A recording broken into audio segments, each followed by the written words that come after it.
We're live. Hello. It's Wednesday. You guys know Gracie by now. She's she's my daughter extraordinaire and like my favorite girl on the planet. But my makeup artist, camera person, production assistant, model. Oh yeah. For how cute is the tank top, you guys? Foco USA, thank you. They sent this really nice package. You guys saw the masks, and then they sent this tank top, and it wasn't going to fit me. So she gets to wear it, and it looks awesome. Okay, we've got Jeremy Affeldt tonight. We've got Rich Aurelia, as always. And we also are drinking the Resident Pinot Gris. And can you read my notes there? Fruity and crisp. You'll have hints of nectarine, pineapple, and slate. Slate. She didn't like that. She said, that sounds gross. Who likes to drink slate? But it's good. I've tried it. It pairs nice with fish and pasta. Fish and pasta. If you're interested in more Scout and Cellar wine, you can go to my link, www.scoutandcellar.com/Amy Gutierrez. Who do we have? Who are we looking for? You're my eyes. Jeremy. Let's see if he figured it out. I love it that I found out just moments ago, Jeremy wasn't quite sure how to get into one of these because he's only hosted them. So. Wait, is that Gracie? Yes, Dad, it's Gracie. Dad's chiming in already. No, did you go back to the top to look for him? This is the top. She doesn't like it when I scroll through Because then you miss it. Through the comments. So we're waiting on Jeremy. And obviously we're going to talk about some of his Giants memories of being, on those teams. There he is. Go down. There he is. Giants, but we also have a charity bash to discuss with him. His annual Jeremy and Friends Generation Alive. It's a fundraiser for Generation Alive, which is awesome. There he is. All right. Hey. Hi. Remember, hey. She's gotten a tad bigger, but she's my eyes. She's my eyes, and she found you, and because I can't see who's coming in. So thanks, girl. Bye. She's like my product. Bye. I thought for sure you were gonna get in and be like, boom. Boom. I should have. I should have said something. I'm not drinking wine, but You don't have to. Okay. My show is it's a misnomer. You don't have to drink wine on Wine Wednesday. It's really just an excuse to drink something, chat, and catch up with some of my favorite people. How are you, one of my favorite people? I'm doing well. I'm up here in the Northwest, doing some mountain biking and golfing. Yep. Not too far from you. Yeah. And is this trip? Because folks are still up in Washington, right? But you live in Texas now. Okay. Yeah, I do. I'm up here. I'm doing a big road trip. So I came up here and I did some mountain biking. I did some golfing with some buddies. And then I'm going to drive back down. So it's kind of my personal road trip. It's been great. We saw that you went on a mountain bike ride, Jeremy. Yeah, that didn't end up so well. So wait, I got to give a shout out to who actually asked about it, even though there was zero chance I wasn't asking you about that mountain bike ride. But I do want to it's Ann Girl 19. She wrote in and said, how is he feeling after that bike crash last week? And I feel I should just apologize, because now if you get hurt, like, I have a hard time not giggling because I feel like of course you're gonna be okay. Yeah. It's kind of your thing. It's kind of your stick. What the heck happened? Well, I was with my buddy and he said, let's do this mountain bike track. And it wasn't a track. It was actually a running track on the side of a bluff. So we had to get down to it. So I looked at it and I said, man, that it's a dirt track, but it's like 40 yards below the parking lot. I was like, how are we going to get down there? He's like, we'll just kind of, and he's never mountain biked before. So I said, here, I'll go ahead. So I went down. And so, of course, I go down and but I'm losing grip. My tires are kicking out because it's a steep drop. And I kind of was using my back tire brake, and my back tire just gave out and started skidding sideways. So I tried to correct my bike. So I tapped my front tire brake. Well, the front tire brake, I might have squeezed a little too hard and it locked it up, which then shot my back tire up over my head. And then I'm clipped in. Right. So no. I'm not free. So I barely got my foot unclipped, put my foot down, straight legged. I thought I broke my leg, and it catapulted the bike, and I dropped like 35 feet straight down the mountain. Took a Oh, tumble, bike landed on top of me, and it's I'm not thinking, funny. okay, I don't. Well, it really was funny. It kind of was funny. I mean, I wish I would have seen the whole thing on video. However, Ew, I think if I was playing, I'd break my leg. But because I'm not playing, you're it's fine, like I'm good. of course. And I was checking my body. I was laying there. I was just feeling for pain. And all I could hear was my buddy giggling. And I turn around and look up, and he's just straight got his phone out. And I'm like, bro, I could have died. He's like, but you didn't. And But you it's did. really funny. It's a great Instagram post. Yeah, it Wait, was good unbelievable. material.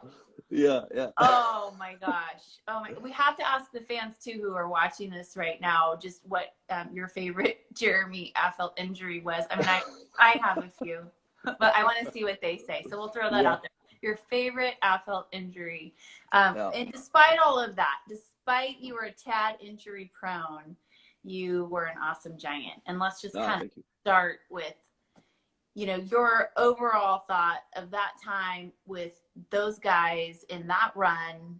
I've had such a fun time doing this show, going back and talking to Rags and Boach and Sabian and Romo, and just how do you surmise all that time? What does it mean to you? I think when it came to that, I mean, when you win championships, you have a special team.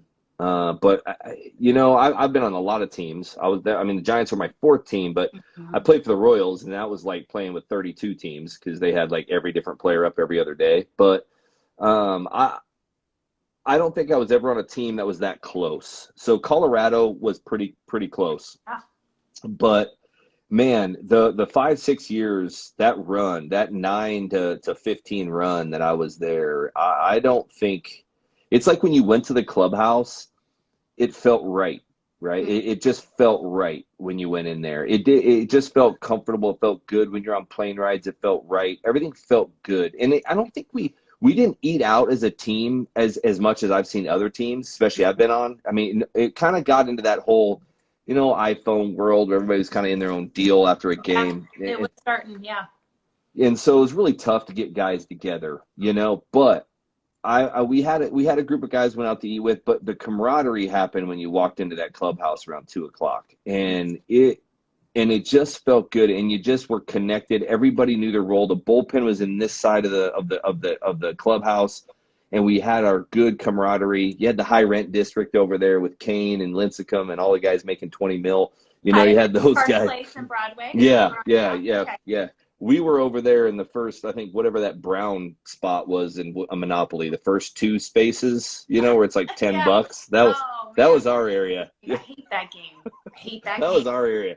That was our area. So, and but you know what, man, we could laugh, we could yell at each other from across the clubhouse. We ate with each other.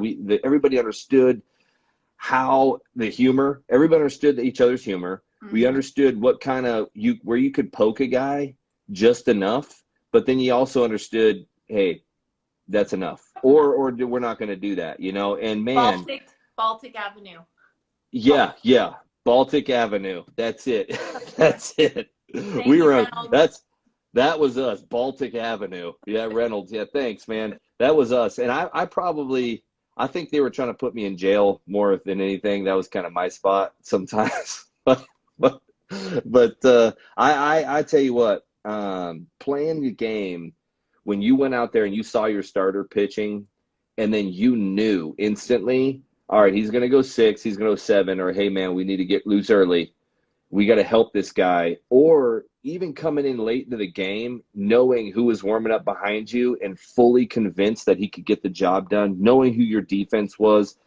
I mean, it just, you knew everybody so well. I don't think there's any other teams I've been on with that kind of camaraderie, but then mixed batch of guys, just the personalities were weird. I mean, weird. Yeah. I mean, there were some weird scenarios there, but I mean, you guys have a nickname because of it. That's right. And it worked. It just worked. Everybody was okay with it, and we played with each other, and we were like, look, this is you.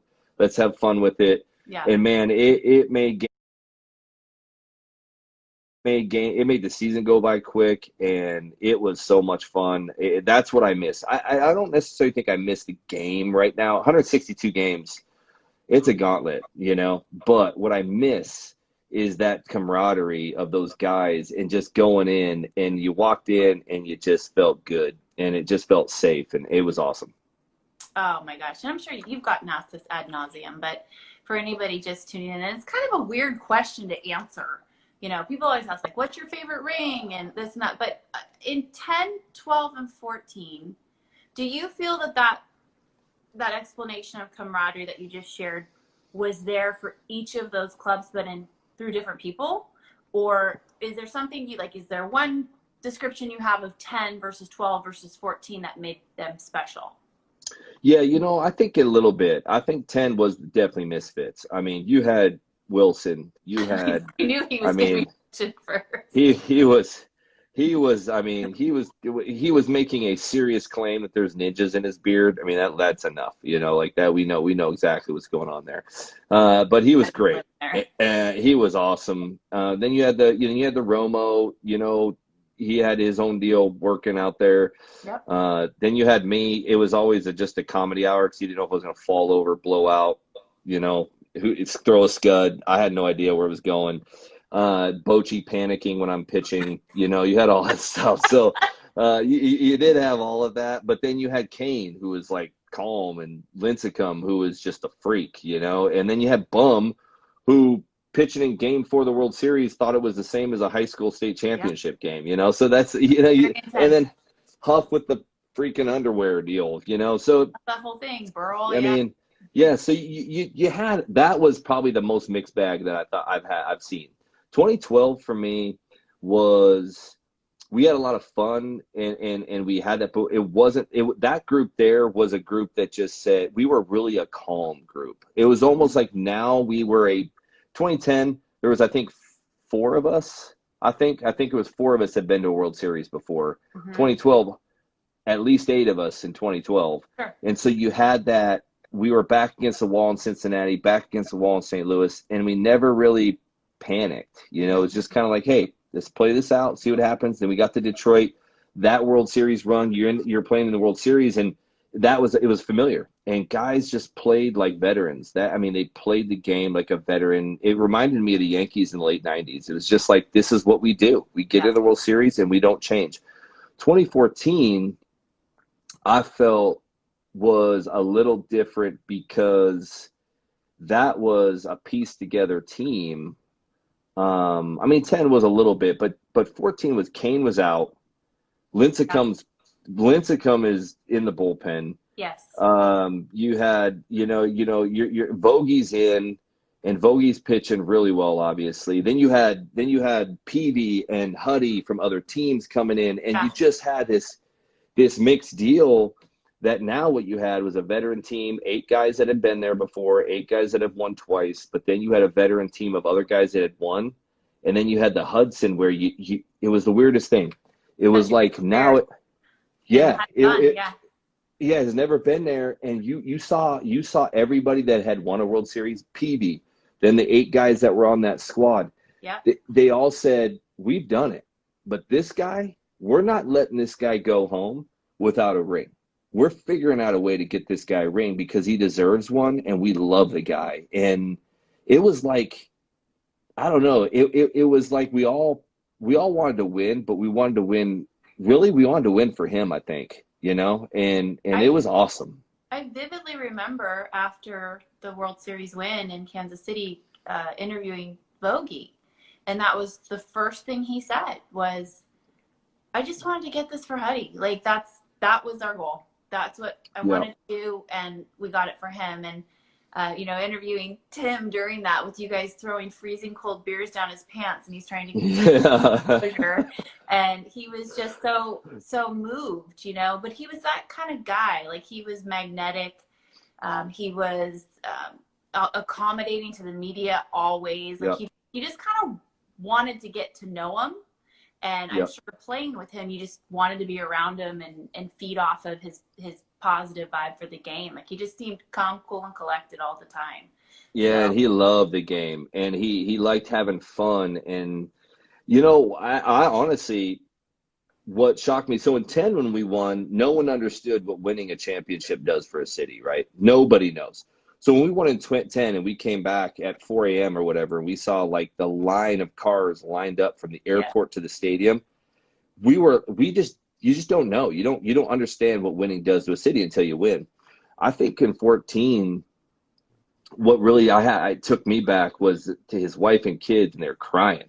And like it was like seeing his bride cry Mm-hmm. because she had been through the whole thing. Yeah. She's been through all of it. And to see his bride cry, I think it made it, because it was like, this is why we put, sometimes we forget why we play the game. Sometimes we play, there's contracts, and there's, there's statistics, but then when you see a family, when you see a city light up because you win, you're like that.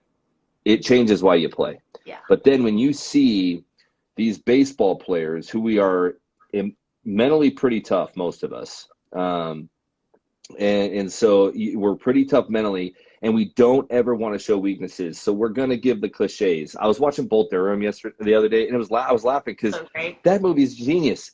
The cliches of just like, we're taking it one day at a time. Like you can't win them all. Like, yeah. I could laugh now because I totally just fed that to you guys all the time.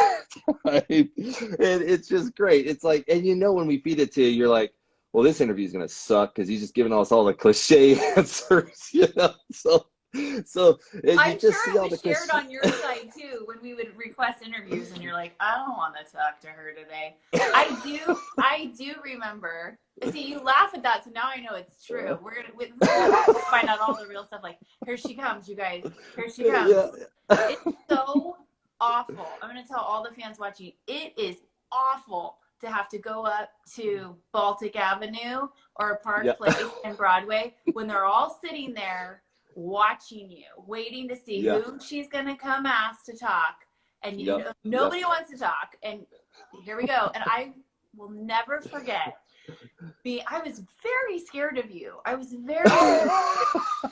And you would always come off the field after, your work with Rags and Gardy, and that was when I would try and like let you guys know, like, hey, could I get an interview with you later? I was like, hi, excuse me, Jeremy, excuse me, because I was like, oh god, they're working. And it was 2009. It was my second season. Richie comes on after you, and he could tell you stories for days at how I was like, oh no, I don't want to ask this person to talk to me. And you said something, I don't remember the exact quote, but you were like, you need to like be more confident when you ask me to talk to you.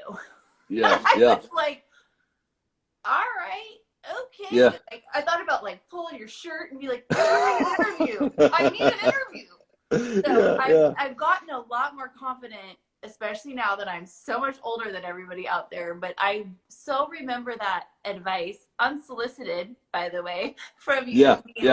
Girl, get together. Like, you got to come. I think I told you to be more bold. I'm like, hey, man, just come up to it and say, I need an interview. Yeah. I think we feed off it like sharks, like blood in the water. If we think there's someone nervous, we just make them feel worse, like we do. So transparent. Yeah. If you just come and say, hey, I need an interview, people are like, all right. You got bold. You've been bold. It's been great. Like, it's been awesome. You got it, girl. You did it. You did it. Well, I think it helped me a lot because when Huff and Burl, when Burl joined the team, then all of a sudden it was kind of like a little bit of us against them with the media, a little bit. Right. We were college roommates, we're BFFs, and there's a lot of pranking going on and stuff, and so I was kind of like, I'm just going to stand behind Henry Schulman because he gets picked on all the time. So if they get him first, I won't get hit. And I remember when Cody Ross joined, so he joined you guys in August, I think, that year, because you picked him up off of the waivers, and he was hanging with Huff, who was in his red thong, and I was on the road with you guys. I think we were in Colorado, so it was getting down to the nitty gritty, and I needed to get Cody, and I didn't know him very well, and he was new, and he was sitting right there with Huff, and here I come, and they're like, oh, well, here's Huff. And I said, hey, Cody, can I get you when you come outside? And he looks at Huff, and he's like, I don't know. Should I do it? And Huff goes, yeah, it's just do it. Like, we can't rattle her. Just do it. And Yeah, I was yeah, like, yeah. It's great. Yeah, yeah. I'll No, see you you did outside, great. Cody. You've held your own, man. You've done a really good job. Oh, I've been it's been great. I think you've done an awesome job with guys because my thing is the ball player is once you figure us out, we'll like you. But if you don't yeah, figure us out, we're gonna keep running laps around you. yeah. And it just is what it is because we'd rather not do it I until we know. like you. Once we like you, we'll do it. And I think one of the problem is because for us, especially after a game, we come off. When you have to ask the question, so how'd you feel out there? And I hung a 3-2 curveball for a 3-run homer. Yeah. What was the pitch you threw that he took you deep and they Yeah, won the game? yeah, yeah. Go look at it on TV, okay? Like or hey man, what were you thinking out there? Obviously, I wasn't thinking about giving up a homer. Like it's just a tough like those questions when you panic. I don't do well with that. But if you just No. come up to me and you know the situation Yeah. and You we'd call it appreciate out. when that's it. I appreciate a guy that says, "Hey, so you hung that curveball, Yeah. hit it for 3-run homer." Not what you Like, wanted to do, but right. Right. obviously. And where was the spot? Like I know you didn't want it there, but what Yeah. was, I mean, to me I'd rather have that, but the whole like, "Oh, so how'd you feel out there?" Well, Not you great. want that felt awesome. In fact, I like giving it up, I love So, it when we lose. Oh, I love yeah, that. like God, like so those are the guys that we will just run Yeah. away from. But I've yeah. seen it happen, and I'm always like, oh God, please don't let me be that person. Okay, so listen, we don't have a whole lot of time left, but No. we have to talk about your annual event because it's changing this year. It's your charity bash. Proceeds from what you guys raise goes to Generational Life. So let's start with anybody who doesn't know what Generational Life is in your connection. Give a little background on that. Yeah, so oh man, it's probably been almost 15 years ago I started Generation Alive. One of the things, what we do, which I'm very passionate about, is we just, young people. So I love hanging with youth culture. I think they're very impressionable, but I think they're very, they want to feel like they have a voice. Mm-hmm. And so we've given them that voice. And one of the things that I've tried to discuss within the youth culture is you're going to have poverty in your community. It's not going to go away. Right. The thing that I want people to understand is not that there's poverty, but the pains that poverty causes. And I think we can help alleviate those pains through acts of compassion. And so with the young, we work with anybody between elementary to college, and it is basically just talking to these kids what empathy, not sympathy. So sympathy is feeling bad, obviously. Oh, I feel bad for you. But compassion is feeling bad and then doing something about it. And so what we've done is we've tried to empower these young people in understanding that they can make a change by showing acts of compassion. And so what we've focused in on is the hunger initiative. Yep. Because there's going to be food insecurity. I don't care if you're in a wealthy area or a poor area. You'd be amazed at food insecurities. It's everywhere. So we focus on food insecurities and we focus on human trafficking. Yep. Which to me is one of the most unjust things in this world today. So for me, these kids, when they focus we've had a focus on that and raising funds, and these kids go out, we do action teams, we have little clubs in schools, and we talk about these things, and we talk about what injustice looks like, what compassion looks like, and they put on fundraisers, and these kids, they package meals, and when they package these meals, so they pay for them, and it's 25 cents a meal.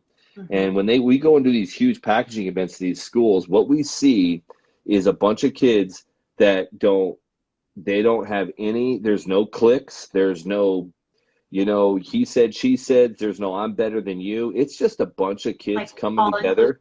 Uh-huh. Yeah, smiling, laughing, and showing acts of compassion, and then seeing the joy on their face of them literally feeding people they've never met. And to me, that gets to their heart, and it gets them to look at humanity and say, I don't care what's going on, like where we disagree or agree, culturally, not culturally, there's no race, there's nothing here, but we're human beings that are all trying to love each other. And that, to me, that moment is so important for me, because that moment is where you connect with hearts, and that's where you build leaders. Right there at that moment is when leaders are built. And so for what we're doing, it's so important. And to see these giants, the players, you've done great with us, obviously. Thank you so much. And the Giants community and the San Francisco community, to be able to pour into an organization like that, it really blesses me. And I know we're athletes and we've done world championships or we play on TV, but heroes are not athletes for me, in the sense of just because they play a sport. I think that the real heroes right now, especially in this day and age, are those that show acts of compassion. And that is truly what Generation Alive is about. And it's why we love hanging with the young people. They're becoming heroes and given a voice. And the way people have supported us has been awesome. And that's what we're doing on Sunday. We're doing our auction. We can't do 21st Amendment, obviously. Right. So it's going to change. The format's going to change. Years past, it's been at 21st Amendment, which they're also helping out this year. They're going to donate some beer. And but this year we can't do that, so we're going virtual. So how can people, what's the format? I know there's going to be an open party for people to come bid on auction items, and then there's a VIP and a pretty cool panel. Who are your guests? So there's, I think, Kane and Javi Lopez, Vogelsong, Bochy are going to jump on. And am I missing anybody? You and me. Oh yeah, well yeah, us too. Yeah, whatever. That's us too. So I think there is a group, and these guys have supported this the whole time, and it's been. I think Buster. We're gonna have an auction item. I think Buster's signing a jersey. Yeah. Will Clark, Will the Thrill, is gonna sign a jersey for us. So we're gonna have some great auction items, but we are having to do it a little different, but it's how we have to do it. And it's just, we understand what we're dealing with right now with the COVID situation, but we're still going forward. And to me, if we're seeing anything right now in this situation, because of what is happening with the COVID, so people that have never had food insecurities are going to have food insecurities. This is for me, one of the greatest moments to be able to support Generation Alive, because what we do is for this situation right here, where people are in some really interesting areas, and it's super sad, and they've even areas they never thought they'd be in, they're in, and we want to help with that. And so we're having a bunch of guys come on. I'm so thankful for the support of all the players that have supported us, and we're gonna have a good time. And I'm sure they're gonna tell some funny stories. I'm sure they have some ones on me. Hopefully we keep it clean. That's my job. I get to get all the dirt on all of you guys. I'm so excited. I'm so excited. So where can people go, Jeremy, to find out more information and potentially buy tickets to get into that VIP party? Yeah, charitybash.com is what we've set up for them you can go to buy tickets for the VIP and to also get on. So, and as we start getting closer to the event, obviously it's not that far away, everybody's going to start getting links, and we're going to send out more and more stuff. But right now, charitybash.com is where you can go to sign up. And I understand we're in some tough times, but if you have the ability to give generously, and we're still doing stuff at GA. We have not shut down. We're pretty active in what we're doing, so we're excited. It's a really easy cause to get behind, and it's interesting what you said about COVID, the pandemic. I can't remember a time. And, where I live is the fires, and Generation Alive helped many, many families here who were victims of the fires by packaging food, which was amazing. I can't remember a time I went to the grocery store and couldn't find food. Oh, and man. During this pandemic, I felt this weird panic. Like, I can't find flour. I can't find sugar. I can't, because everybody was baking and we were running, and it was this bizarre feeling of like not having access to food that you are really used to being able to get. And if that even gives people a tiny sense of what it would be like to have food issues in your community or in your life, then we've learned something from this. And so I really hope everybody will go visit charitybash.com and join us on Sunday. I think it kicks off at 5 o'clock, VIP's at 6 o'clock, and we're going to get everything done before first pitch. That's right. Are you excited about tomorrow, Giants Dodgers? I am. I'm actually going to be, how about this? So I am taking my road trip. I'm heading back to Texas, but I am trying to leave early enough in the morning to be able to get to a spot to be able to pick up that game because Awesome. I do want to. I'm watching it. I think it's going to be a great time, and I think everybody right now, especially right now in this moment, everybody needs to watch some baseball. I think everybody's just wanting. They got to have something, and this is a perfect time to do it. I talked to Dwayne Kuiper on my way home last night after our broadcast, so I didn't have Mondays because it was technically an away game. I had last nights, and I always talk to him on my drive home, and I said, you and Mike are like therapy. Just hearing your voices gave me this small sense of normalcy where we are in our summer, and the sounds of summer that I'm so used to. And so he has a hard time taking a compliment. He's like, oh, I don't know about that, and I'm like, telling you, I liked it. It was good. I think everybody thinks that. I watched that game, and it's just a familiar. You have the two familiar voices going. Yeah. It just everything right now. It just makes everything feel right, and I think that's what they do. They bring that, so I think it's very important. I'm pretty excited. Thank you for coming on. Cheers to you. I hope you had fun. Yeah. Cheers. Be my guest again. Oh, it's great. I will be. You bring me on. We'll have some good time. I got all kinds of funny stories. I know you do. I know you do. And you gave me a good idea to try and get Tim Hudson on. I think he'd be a great guest too. Oh, be awesome. He would be awesome. Hey, try not to get hurt like packing your car tomorrow. That could really happen, by the way. I might blow an oblique lifting my bag into my truck. It could happen. And love to those beautiful boys. You're doing a good job, Jeff. Okay. Thank you. Appreciate that. I'll see you Sunday. Okay, talk to you later. Okay, yeah, look forward to it. Thanks, Amy. All right, bye. Thanks to Jeremy Affeldt for coming on. I hope you guys go visit charitybash.com. We're going to have a really good time, fun reunion with great guys.